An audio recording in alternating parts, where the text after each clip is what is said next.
All right, folks, welcome to another edition of From the Bottom Up. And this is a first. And I have somebody here with me for the first time.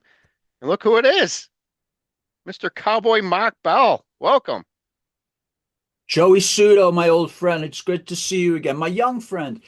Hey, how's things going out there in the wilds of New York? Good old winter, nothing like below freezing temperatures, a little snow, and all that garbage. That's what we Yeah, I got thought over you here. you guys are like bears out there, all hibernating in your caves, I would assume, until it warms up. But spring's right around the corner, so we're gonna be okay. Yeah, once we get through February, I think we'll definitely be good here. All right, so it's been a while since we talked to you last, a couple years, following those good run of books you got out there for us, which we'll go over all that at the end, let people know where they can get books from you. But today, we're doing our from the bottom up, and of course, we are going to be doing none other than the old trusty, once a rocker, always a rocker. And like I said, this is the first guest, so we're going to go through I'm going to go through the tracks one at a time, and Mach's going to tell us about the track, whatever he wants to add about it. And I thought it was an interesting concept, so he was the first person I thought of. So I appreciate you being here today, and let's dive right in and get into the album itself. So tell us about the recording process and where you guys, did all the recording and writing and whatever you can share about that experience. Thanks, Joey. Yeah. Joe Perry is from Boston originally, and he really he really kept the Joe Perry project right in the Boston area was his thing with that. Even though he had become an international sensation with Aerosmith in the 70s, before I started singing with him, he was already a not only was he a guitar star, but he was also a sex symbol. This guy was all over the place in the 70s and was a big deal. But after he left Steven Tyler and Aerosmith for 5 years, he left and he had the Joe Perry project. He did an album with one singer, and then he did an album with a second singer, and then he did a third album with me. All three of these singers he found right in Boston. His drummers, his bass players, everybody was from Boston. And so was his recording studio that we used. I was singing with Joe. I joined him in the beginning of 1982. Um, and it wasn't until a whole year and a half later that we finally recorded our first album. That was like 150 gigs later, and I'd been all over the country singing with him for a couple of years before we finally got to do an album. Um, we did First we went to a pre-production studio right in Newton, Massachusetts, just outside of Boston, and then we went out to Carlisle, Massachusetts, to Blue Jay Studio, which was a really nice state-of-the-art studio in an underground bunker in out away from the city and the drug dealers and the women and the distractions. It was kind of out there. Um, and that's where we recorded Once a Rocker, Always a Rocker, the album. We demoed out a lot of songs at this littler studio first, and some of them were really cool songs. I mean, we already had this one called Worlds Collide that Joe and Brad Whitford, who was also playing with us, and I had put together. Um, and then you'll see that you can find them if you really search heavily on YouTube. You can find these little bits of "They'll Never Take Me Alive," and we had the Eddie Cochran cover, something else.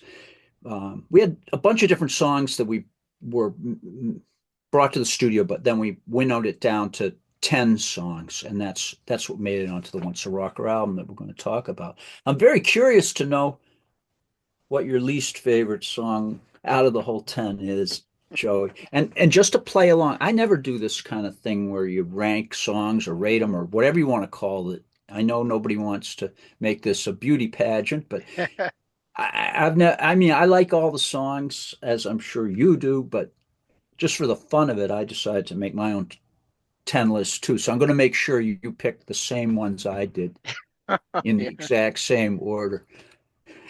All right. Well, we'll go through. I'll go through mine, and then you'll discuss them. And then if you want to, at the end, you can rank yours, and we'll see how close we actually came. It'd be interesting to see. Um, yeah. So that sounds good. Now you're really putting me on the spot here. You better get this right. Better get this right, Mr. Suda. You're a Cowboy Yes. Award winner, you know. Okay. Yeah. Thank you. Yep. So about the MCA records. Now, Mm, obviously, good old Music Cemetery of America is what they were most most known for back in the day. Why? What do you think? If you guys really got promoted properly, then I think this album would have definitely done a lot better. A lot better. mhm. There's no doubt in my mind. Other than touring, you guys really didn't get much of a push, huh?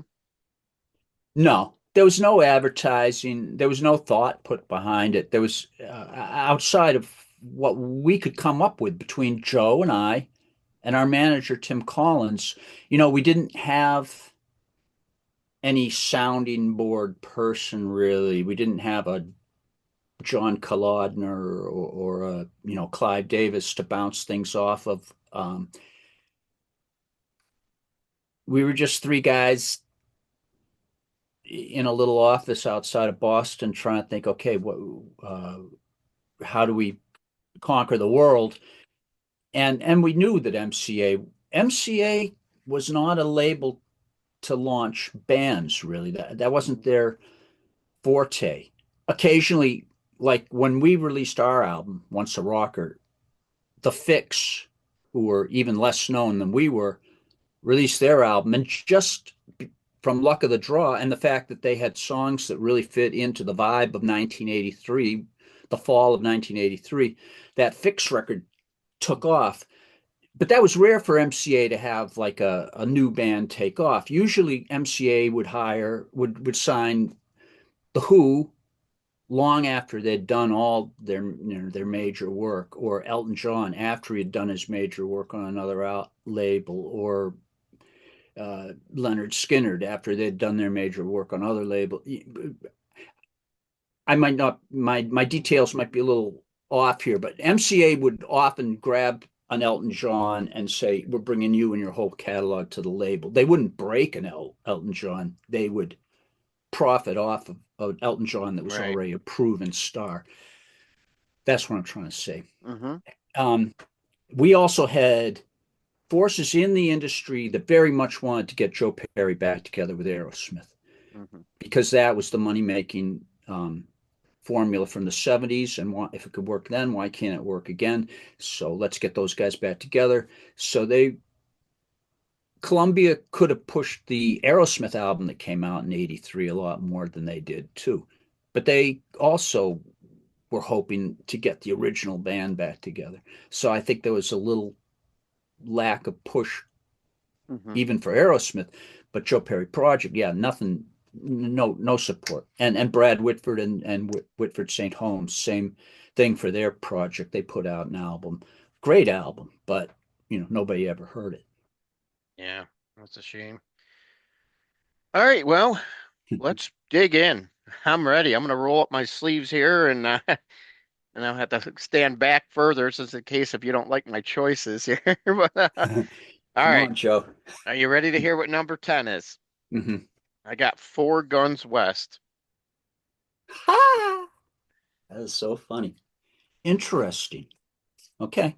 Four Guns West is not my last. That's your number 10 in your list. Yeah, That's not your top. That's your bottom. yeah, Yeah. we Four go Guns. down. Yeah, Yeah. Four Guns West. Well, let me talk about the cons first. okay, It's not a well constructed song. It doesn't have uh, it doesn't have a pre-chorus that leads you into the big chorus.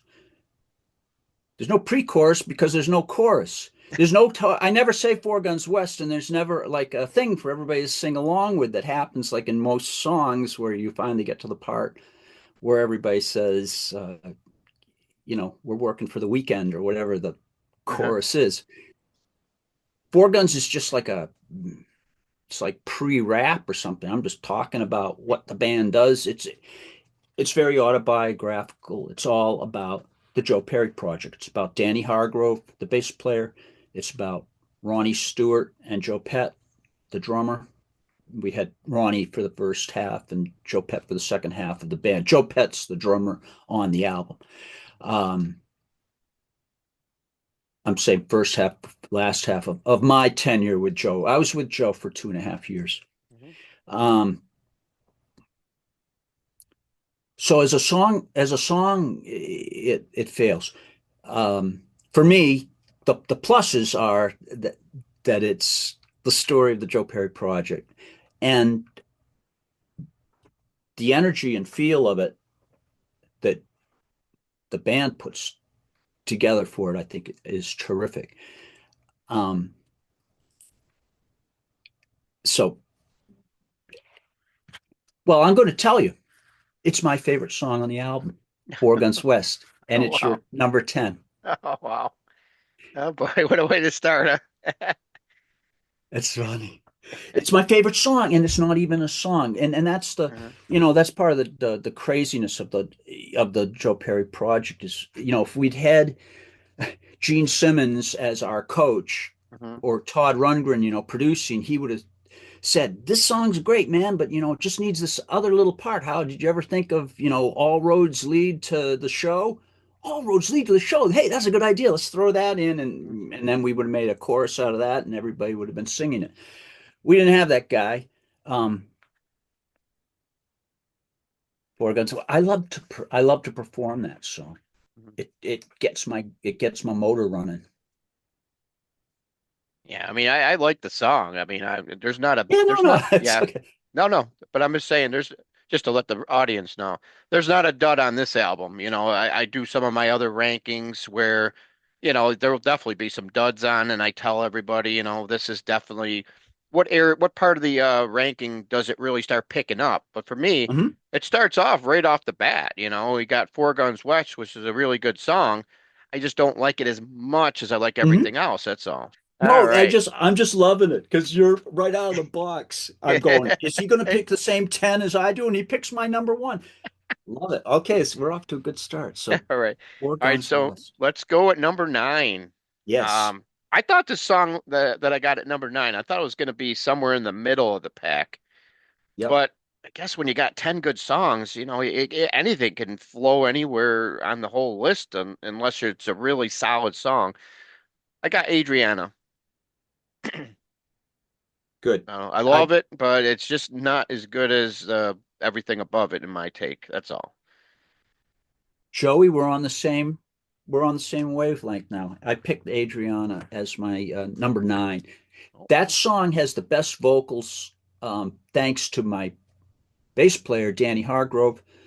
You guys know that Danny passed away last spring. Well, it's actually, we're 25 now, so it was spring of 24. We've lost Danny. Besides being an incredible bass player who played his, what did he do? He strung his bass upside down. He was one of those upside down players, Uh-huh. and he had an amazing voice, and he was the best guy to be on the road with, and we just loved Danny. And he has this really good vocal line that happens at the end of Adriana. Um, yeah, I everything's cranking on Adriana. My only reasons I put it at number 9 is underneath all that rocking, it's got kind of a disco beat, and I'm the old disco sucks guy, so that but what are you going to do? Mick Jagger sings disco songs, Oh Miss yeah. You. But anyway, Mach Bell doesn't like to do that. But, and the other thing is I kind of wimped out and didn't sing the original lyric that I sang that I think might have been more apropos for the album. I made it into a lighter, guitar starts talking, he's dancing with a girl kind of thing in the song, the protagonist, whoever that is. It's a little weak tea compared to the original lyrics I wrote were more of a Bon Scott type of thing. Another on the road song about our trip to South America, and Adriana is the name of the woman that was our hostess in charge of guest relations or something. She had a special title. She was awesome, Adriana. Um, Good, Joe. Number nine. I Yep. agree.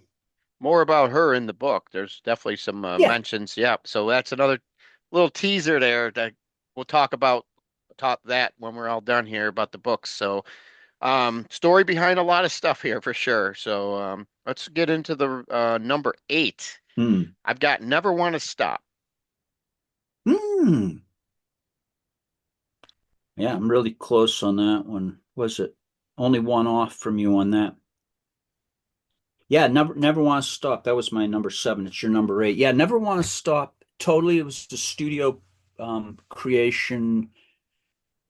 We didn't really work that one out on the road like we worked Four Guns and Adriana were both songs we'd been playing for at least a half a year, if not of a full year on the road and putting together. And it would be kind of a different song every night because we'd never laid it down.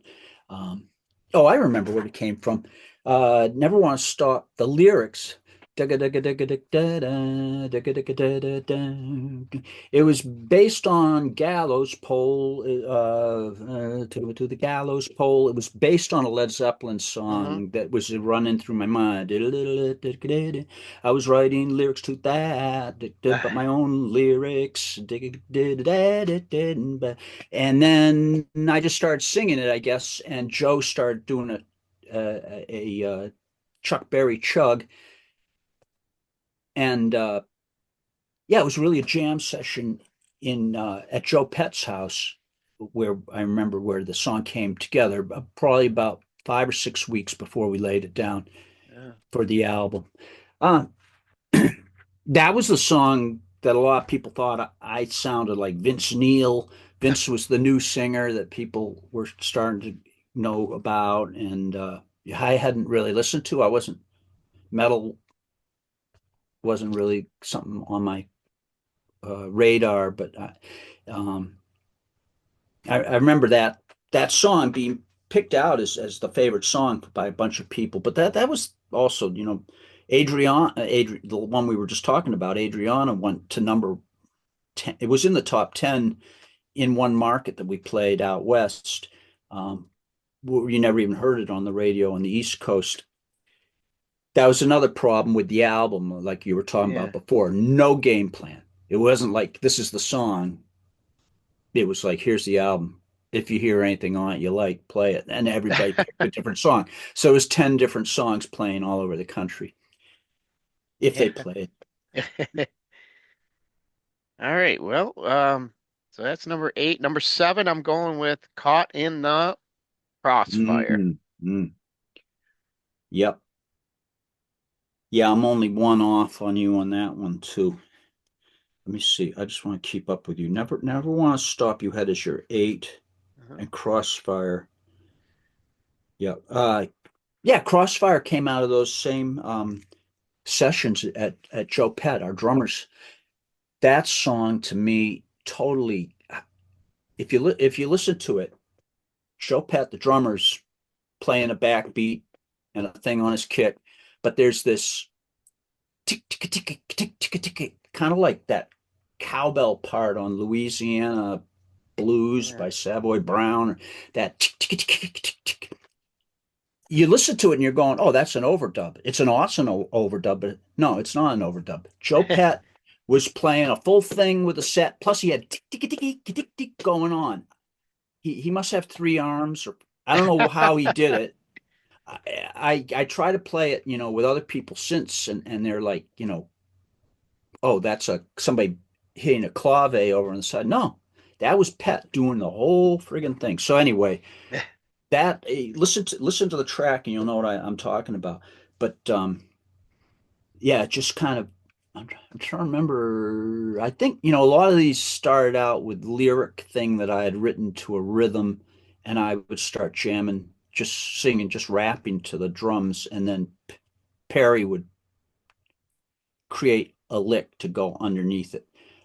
It was either that or the other ones where Joe had a lick that he was working to death, and I would write a lyric that would said, here's a lyric for that thing you've been constantly playing for the last 8 rehearsals warming up, you know.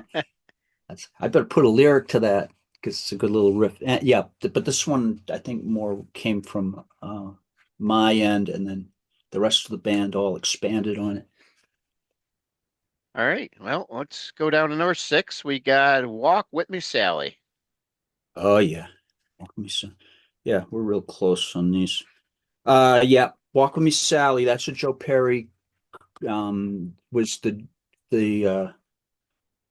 what you call the seed. He planted the seed on that one. I visited his house that he lived in with Alyssa Perry, the mansion that he was living in that was left over from his Aerosmith fortunes, that he was in the process of losing when I was singing with him in the Joe Perry project. But while he still had the mansion, um, I was there visiting, and Joe said, "Cowboy, I got a title for you. Walk with me, Sally. Um, and tell me, girl, what's on your mind." Now, now I've read Joe's book, and Joe talks about Sally in the book. He talks about his first love or something at summer camp, and I was talking to my friend Mark Blair about this. He runs the Aerosmith Collectors archive, and he said, "Cowboy, what's up? Did Joe who's that who Walk With Me Sally is? Is it his camp counselor that he fell in love with?" Now, Joe never mentioned anything about that Sally to me, and it's only because I read his book that I saw it. I don't know if he made those connections. He gave me the Walk With Me Sally, and I don't know, it just had the right amount of syllables and cadence that it was Mhm. kind of like one of those Little Richard Yeah. kind of tunes. So we went in that direction. It seemed like we needed one of those since we were a rock and roll band and advertises ourselves as that. You know, no synthesizers, no prog. This is just rock. You know, and that's All what right. Walk With Me Sally is, just rock. Harry King, our who was the co-director on the album, produced along with Joe Perry. Joe Perry produced this album. I think it's the only album Joe has ever produced, unless maybe he produces some of his new solo albums. But up to that point, it was Joe's first production, and Harry King was very involved in the production along with Joe, and he was the piano player on great piano part on "Take a Walk with Me, Sally." Hmm. All right. Yeah. Well, that's going to take us to number There you go, five. five. All Oof. right. Here we go. Now, I've got Black Velvet Pants, Mm. which was the one of the videos here. Mm-hmm. Um, I love the riff. Yep. Love the riff. This is probably one of my the favorite, probably one of the best riffs on the album, if I'm not mistaken. But Yep. overall, there's just four songs that I like better. Is all. I thought Black Velvet Pants was definitely going to be in my top three, but it ended up at five. But well, I'll explain a little bit why as we get closer to the other ones. But what's your take on this one here?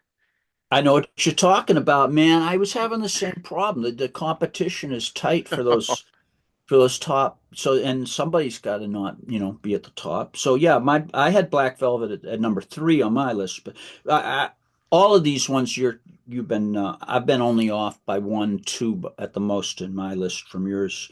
Um, yeah, Black Velvet Pants. Now that was the one totally another Joe Perry planted the seed and grew the beanstalk with that one with that incredible snaky riff.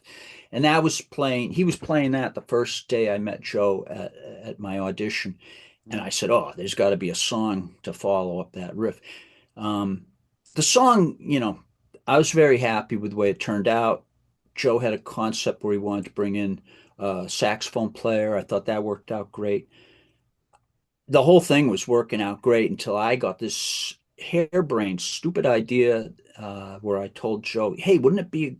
I said, "Joe, remember that Jeff Beck album where Jeff ends he plays rice pudding at the end of the album, and the whole band is jam, jam, jam, and it gets up to, and you're going, where are they going to go? Where are they going to go? And then somebody just cuts the tape, and it goes nowhere. I said, wouldn't that be a good idea?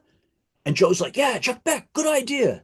So now, in the context of the album, it kind of makes sense because that cut happens and it brings you right into the next track. Right. But for radio guys who were like, "Oh, I love Black Velvet Pants. Let's play it," and then they would get to that hard cut at the end. And they say, "What the hell?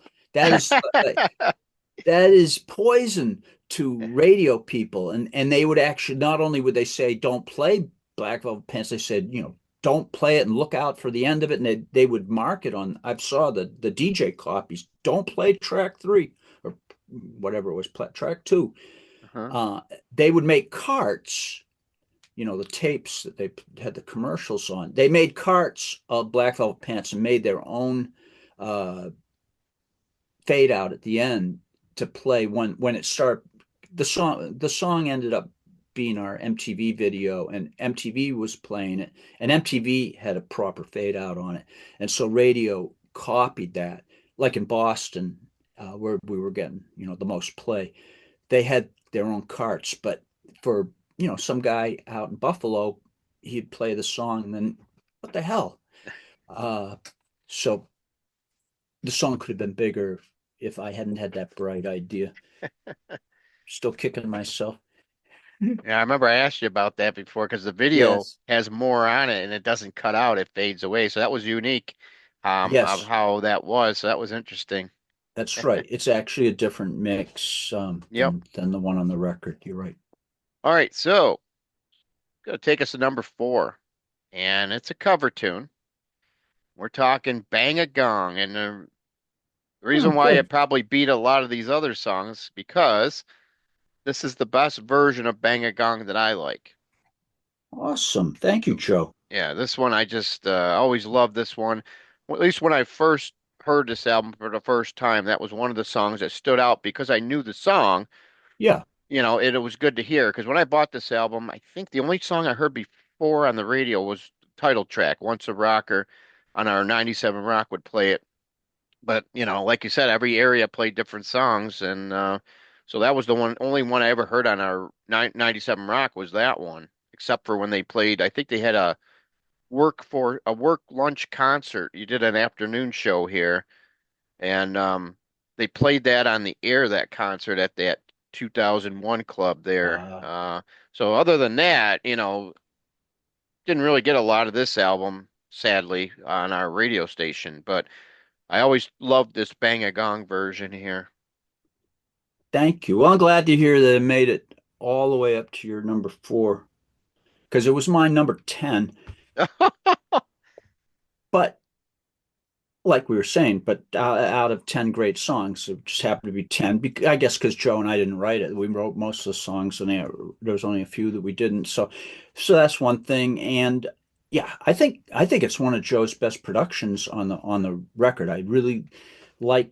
He doesn't have like a killer lead on it, but what he does do is he puts together a lot of guitar textures, and he has them all moving in that bizarre Joe Perry psychedelic, I don't know, spaced out way of Joe Yeah. that he does. And it was a real Joe Perry production. It was fantastic.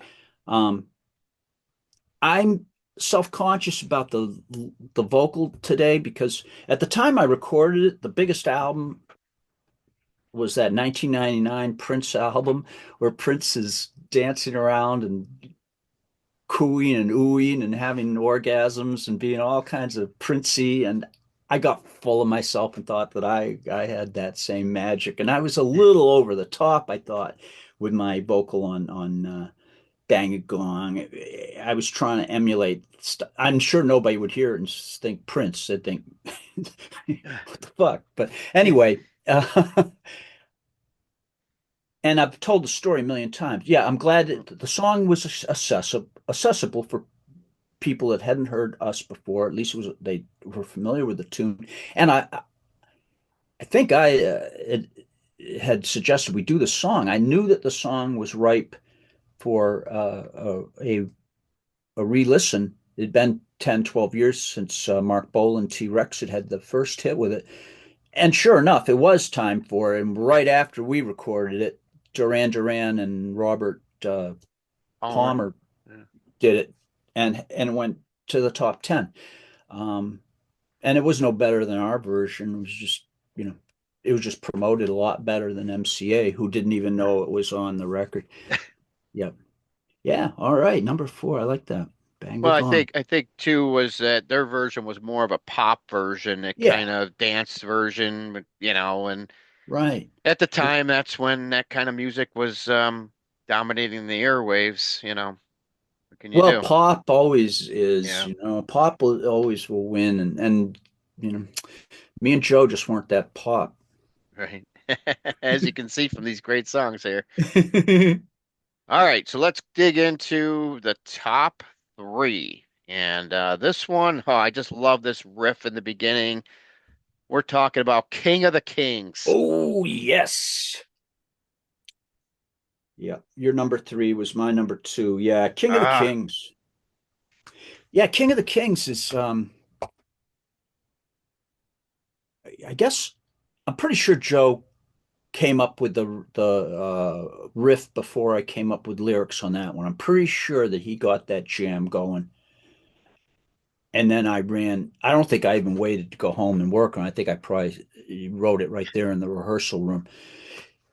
The thing with King of the Kings, it came out better than I thought it would on the record.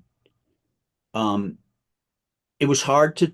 It's a hard song to perform. Um, it's very rangy. It's really powerful. There's a lot for singing. It's a workout. And then the chorus is really high and hard to sing. Um, and then for the band on the record, it's really exciting when it gets to the lead guitar break because Joe switched to his Fender 6, which is actually a six-string bass. That first, mm, that thing, he's ripping it on an electric bass through a fuzz tone, playing lead on that. It's a six-string Fender bass, but it's in the range of a bass, and it's a gnarliest sounding thing. And when we brought it to the stage, Joe really wanted to play his six string through the choruses and then throw that six string onto his bass and then pull the bass that was on his back up forward, which looked amazing if you could yeah. pull it off. And it all had to happen just during a pretty quick fill. Joe would do this Yeah. switch. We pulled it off a few times, but it was a lot for Joe's guitar roadie had a whole thing he had to do. Joe had a thing. Everybody had a lot on their plate, and when it worked, it was great. And if it didn't work, it sucked. So sometimes it was a song that I would, if we were really feeling good and ready to roll the dice, you might have heard it in a concert. But we often would leave it off the set list just because How hard it was, yeah. it was just really hard to pull off for a small band and do it live the way it was on the record, which is what we wanted to do. All Cool right. song on the record, though. Yeah, it Yeah, came out well. no doubt. All right. And let's dig into number two. Mm, I'm we gonna got left. I'm gonna give you the title track. Once a rocker, always a rocker. Yep, that's pretty good. Where did I have Once a Rocker? It was my number five. Okay. Yeah, yeah. It's funny, it it was that's what even before I heard the Black Velvet Pants riff. That there were two riffs that Joe was working on when I joined the day I joined the band, and the other one, Black Velvet Pants, was one, but the first one he was working on was uh, Once a Rocker, Always a Rocker, and it immediately suggested a song. The top song in the country when I joined Joe was Joan Jett. I love rock and roll, so I was kind of jibing off of that a little bit. I know that's not what you're supposed to do when you're an artist. You're not supposed to listen to the top 10 and try to be like it, but I was I didn't have any guidance, so I did what I did. And so anyway, so we put that song together, and from the very first gig we did, we were playing once a rocker, and we all loved the tune, and it became kind of our calling card. But I agree with you, it's not really the best song. It's not my favorite on the album. Maybe it's because it's the lead off, and you always just hear it so much. It's like enough already. But yeah, once a rocker. It came out well on the record. We recorded it. The first demo we did with Brad Whitford was in the band, and I forever missed the dynamic between what Joe and Brad did on the demo.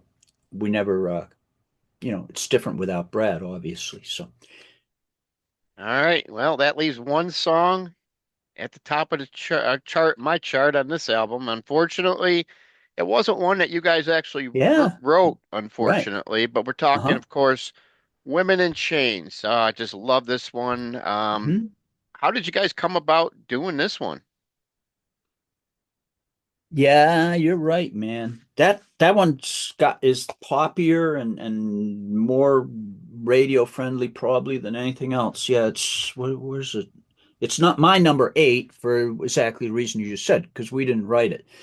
But the guys who wrote it, they're really good writers, and what a hell of a song. It was really well done. And I've been telling a lie. I've been saying that it was just Joe and I and the band and our manager, Tim Collins, and we didn't have anybody else, and Harry King, um, our co-director. But we did have somebody from MCA. Leon Tillis was their Nashville A&R guy, and he did fly up one time. He never met with the band. I don't never met him, don't know him, but he had dinner with Joe Perry, and I don't know how dinner went, but at the end of the dinner, Tillis handed Joe a cassette, and it was that song. So that was Leon's bit, and it was a good bit, and it was a great tune. It was kind of like it sounded like the Police on that demo we got. It was done with a instrumentation that the Police would use, and kind of a you had a Police vibe, and the vocal was very stingish. So I was like, this does not compute when I first heard it. But then Joe flipped it around with the way he played it, and I found a place where I was kind of, I thought I was tapping into a Alice Cooper kind of thing when I was singing it. Without sound, I didn't, I couldn't sound like Alice if I wanted to, but I never want to sound like somebody. But sometimes I'll, be thinking about Noddy Holder or Janis Joplin or Jimi Hendrix when I'll sing, just to, I don't know, it opens up a thought passage into my vocal cords. But anyway, yeah, yeah, that's a good pick. Wow. I didn't see that coming. Women in Chains, number one. I see what you mean, though. Now you mentioned this Alice Cooper type thing there. It sounds like something he would have possibly kind of done in the 70s. Yeah. Oh, I guess, yeah. I mean, he was that Alice did Only Women Bleed? Is that Yeah, yeah, Only Women Alice? Bleed. Yep. Yeah, yeah. So it's a little bit into that channel. Yeah. All right. Yeah, wow. Well, that you blew my mind. You blew my mind with Four Guns West, because that was Uh, my number 10 and it was your number one. That was our furthest discrepancy. I know. But Who would have thought of our very first pick that would happen? and Yeah. but Women in Chains also, that was the second biggest Mm. difference between yours and mine, because I had Women in Chains at number eight, and you've got it topping the list. But I'm down with that, Joey. All right, I'm going to read my list off from 10 to 1 just to recap it, and then you can do yours if you want, and then we'll be all done with this. All right. All right, so my number 10 is going to be Four Guns West. 9, I've got Adriana. 8, I've got Never Want to Stop. 7, Crossfire. 6, Walk With Me, Sally. 5, Black Velvet Pants. 4, Bang a Gong. 3, King of the Kings. 2, Once a Rocker, Always a Rocker, and number 1, Women in Chains. I'll take it real quick. Yeah. Bang a Gong was in the cellar. Adriana was 9. Women in Chains was way down at 8 on my list. Then we had Never Want to Stop at 7. Crossfire at 6. Once a Rocker in the middle of the pack at number 5. Then we get up to Walk With Me Sally was way up at number 4 on my list. Number 3 was BVP, Black Velvet Pants. King of the Kings, number 2. And my number 1 was Four Guns West.